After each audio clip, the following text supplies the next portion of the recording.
Hi, everybody. My name is Jim McBride, and I'm Charleston City Councilman for District 3, which is Johns Island and part of James Island. And I'm here to show you episode 11. Now, episode 11 is a vastly improved version of my very first episode, episode 1, where I get into the fundamentals of our local government and our issues in District 3 and in Charleston as a whole. So this video series will be in 3 parts, so it'll be a little bit smaller digestible chunks. And here are the 3 parts. Part 1 will be what is our local government organization, who are our representatives at the city, county, and state level, and who owns our roads and who maintains our roads.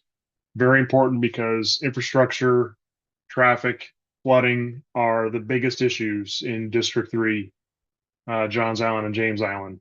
And our roads and who manages the roads is very important for all of us to understand so we can hold our government accountable and get faster results than we've been getting the last several years.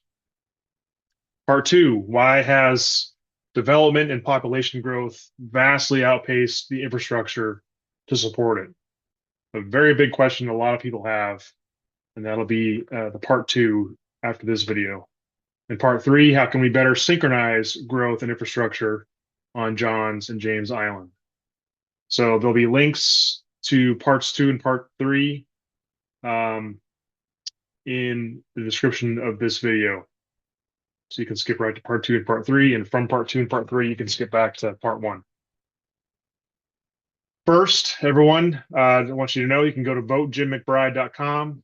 That's a website I've kept up ever since I got elected back in November of 2023 to be a one-stop shop for the things that the constituents need. You can get an interactive version of the map that you're going to see throughout this presentation, and a link to report a problem to the city, and a link to sign up for public comments at city council meetings, and a link to request traffic calming measures in your neighborhood if you need any, and links to find more information like this video on social media and YouTube. You could follow me there to get a lot of helpful information. All the stuff that I put out on social media is meant to be helpful and informative for the constituents. Okay, so part 1, this video. What is our local government organization? Who are our representatives at the city, county, and state level?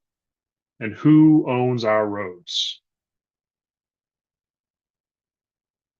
Okay, so this map is very, very important.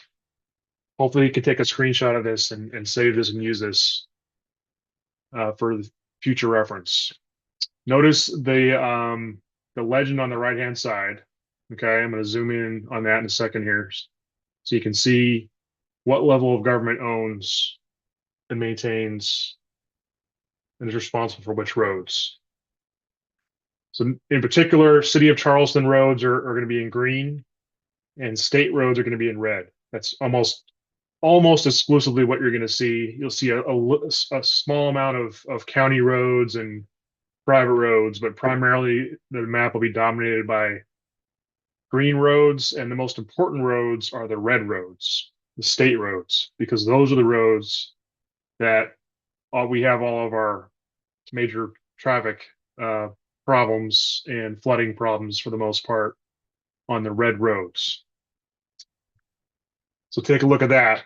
It's surprising to a lot of people who didn't already know this, that so many of our roads, Maybank, Brownswood, Main, River, and so many others are actually state-owned roads.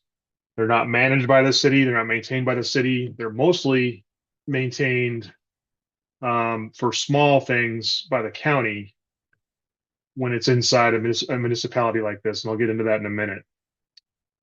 But again, all these roads, Maybank Highway, River Road, Brownswood Road, Murraywood Road, Main Road, Bohicket Road, and many, many more are all state-owned roads. What does that mean to us? I'll get into that in a minute. This map is kind of panned out more to the east. You can see more roads on James Island. But again, the main roads that a lot of us travel on James Island, Maybank Highway, Riverland Drive, Central Park Road, Camp Road, and many, many more roads on James Island are state-owned roads. It's kind of mind-blowing. You can see that the green roads there are usually mostly in neighborhoods and HOAs, things like that the city maintains. But so many of the roads are state roads. James Island, as you can see, has a few more county roads than Johns Island does here and there. And the purple ones are private roads. But again, all the main roads where the traffic problems are state roads. So why are there so many state roads in the city and the county, city of Charleston and Charleston County? Okay. The state has prioritized a centralized system where the South Carolina Department of Transportation, or SCDOT, oversees most roads in the whole state, unlike many other states where counties or municipalities handle a larger share of roads. This started back in the 1920s, a long time ago, 100 years ago, and is meant to ensure consistency and quality across the state, especially in rural areas where local governments might not have the budget or expertise to manage extensive road networks. And the state of South Carolina still is mostly a vastly rural state, and obviously more so 100 years ago. So there's logic behind how it started this way.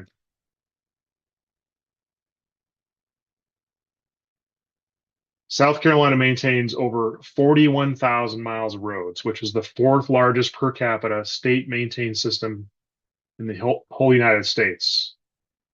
And that's over 50% of all the roads in the state of South Carolina are state-owned roads. It's funded mostly by a state gas tax, which is currently about 28 cents per gallon, plus some federal funding. Maintaining all these roads has stretched the state resources very thin to maintain them, especially to keep up with the population growth. That plus the fact that SCDOT answers to the governor, not the voters of local municipalities, makes synchronizing growth and infrastructure far more challenging than it should be. So I won't give a lot of commentary on that. Let you read that, but just basically, if the roads were managed and were responsible at the local level, then it's easier to plan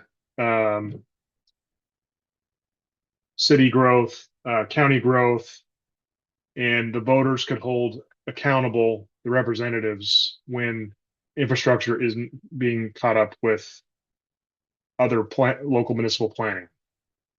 And the fact that all of those main roads that you saw in red are state roads, and SCDOT is held accountable by the governor and not at the local level, adds to a lot of the challenges that we have.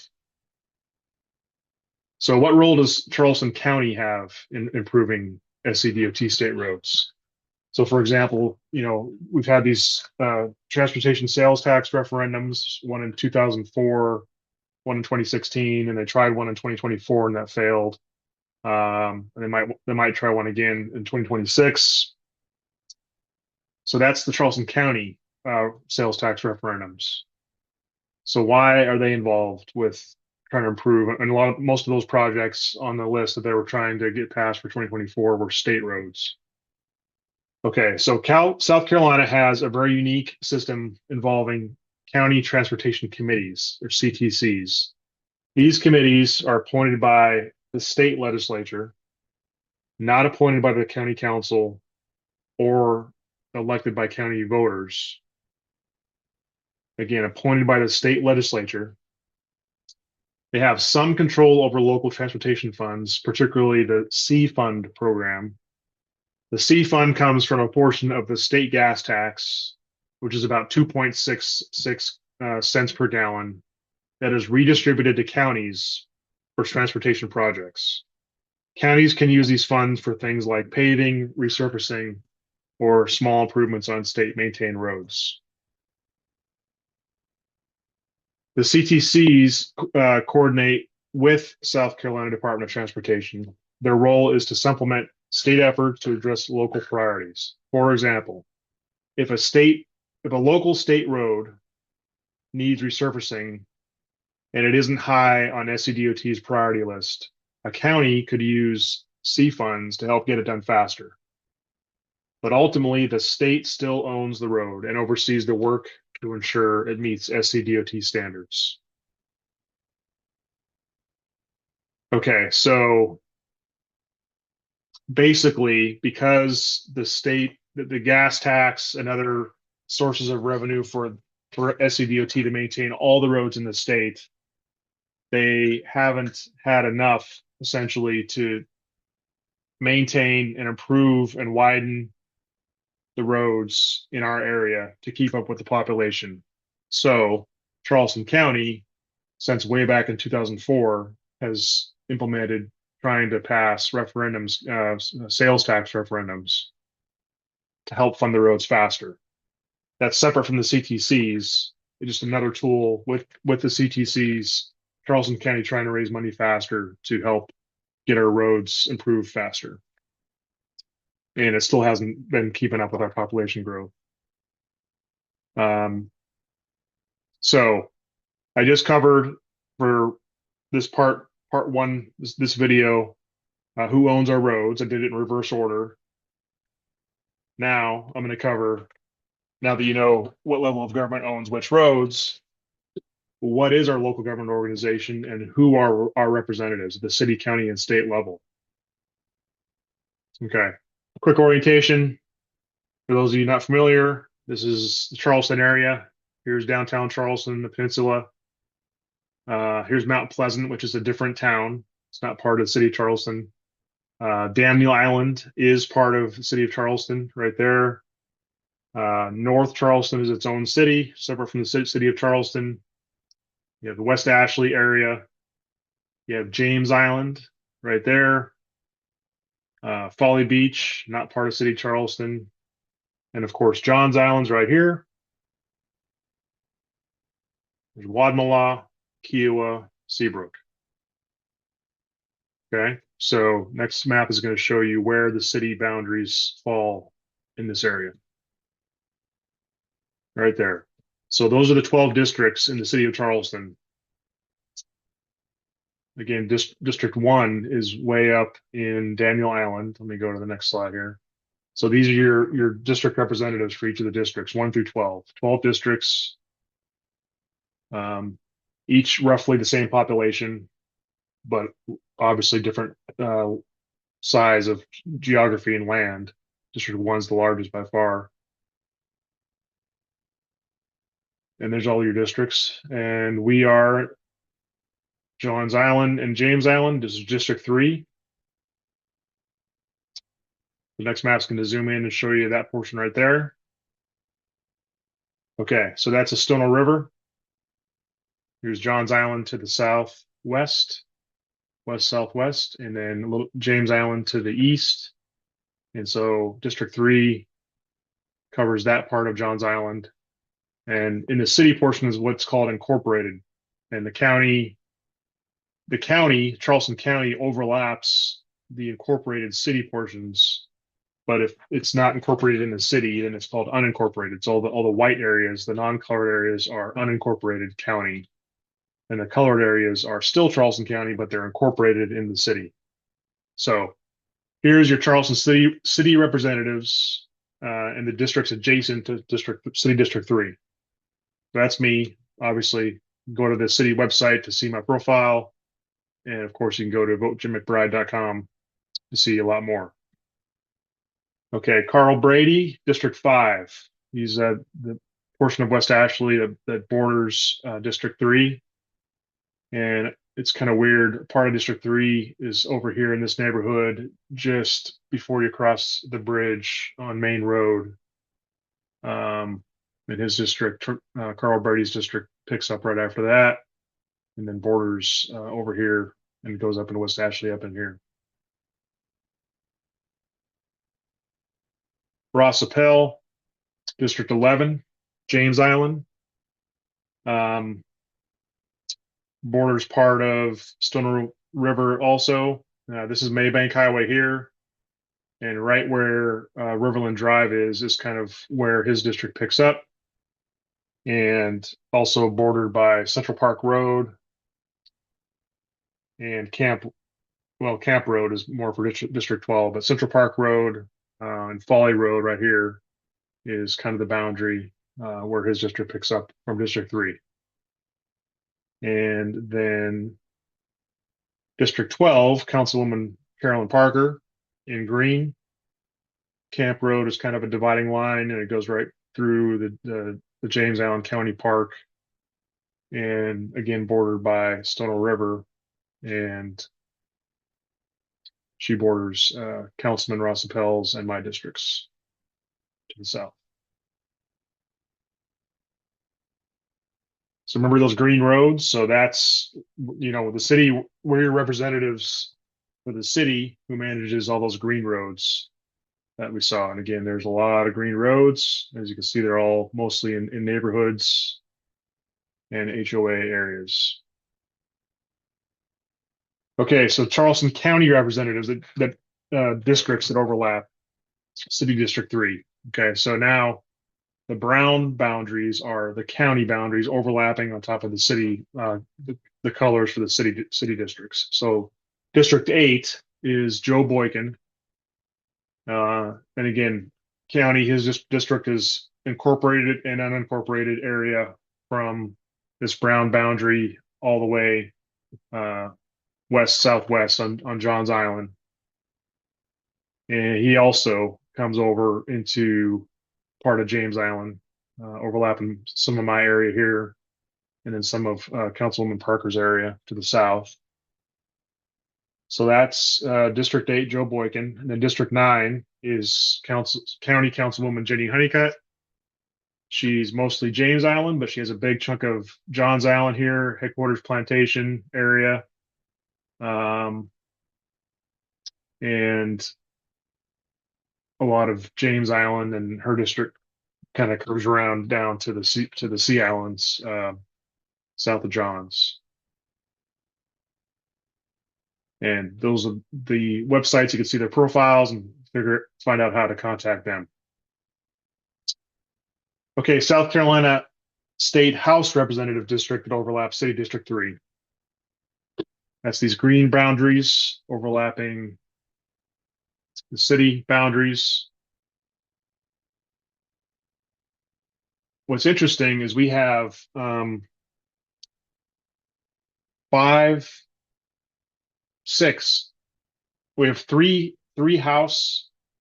state house members that overlap the city District 3, and 3 state Senate districts that overlap.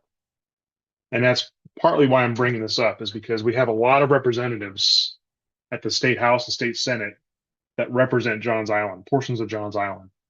And I talk to them frequently to try to get consensus on getting things done a little bit faster or bringing up new ideas. So I'm arming you all with that information as well, so you can lobby your state house and state Senate representatives. So District 115 is Spencer Wetmore, and hers curves around, as you can see, kind of a horseshoe, covers south of Maybank Highway, and then comes around and covers the James Island portion, most of the James Island portion of my district in District 3, Central Park Road, Riverland Drive, etc. Then you have District 116, James Teeple, has a little bit of District 3 to the west, over by Bohicket Road, Main Road, Maybank intersection, the Sunrise Bistro is, and then also up to the north where the main road crosses into West Ashley.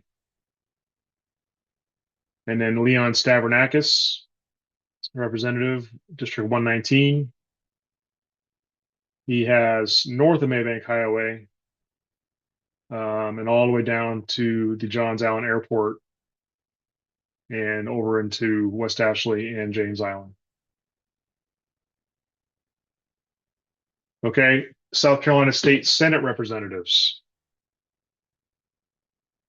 Got Ed Sutton, just got elected, District 20, mostly all on James Island, actually all on James Island and West Ashley, portion of District 3. And District 41 is Matt Lieber. He has a huge chunk of Johns Island, pretty much everything except for the airport to the south. And Margie Bright Matthews, District 45, has the airport to the south, portion of District 3. All of these representatives, House and Senate, except for Margie Bright Matthews, all live in Charleston. So they're relatively accessible. And if you have any issues that you want to bring up that are pertinent to their level of government, please do. And that's why I explain the road infrastructure and who owns the roads, so that you are armed with information that you can lobby your state and state Senate and state House representatives. Okay, that's it. Try to keep it short. The next video will be part 2, is why has development and population growth outpaced the infrastructure to support it? Very important question. I'll do my best to answer it in the next video. So thanks for joining me. Please, if this is helpful, share it. If you found that on social media, like it, share it. If you found it on YouTube, like it, share it, make comments. I really appreciate it. Hopefully this arms you with information that will be helpful for making our government more effective.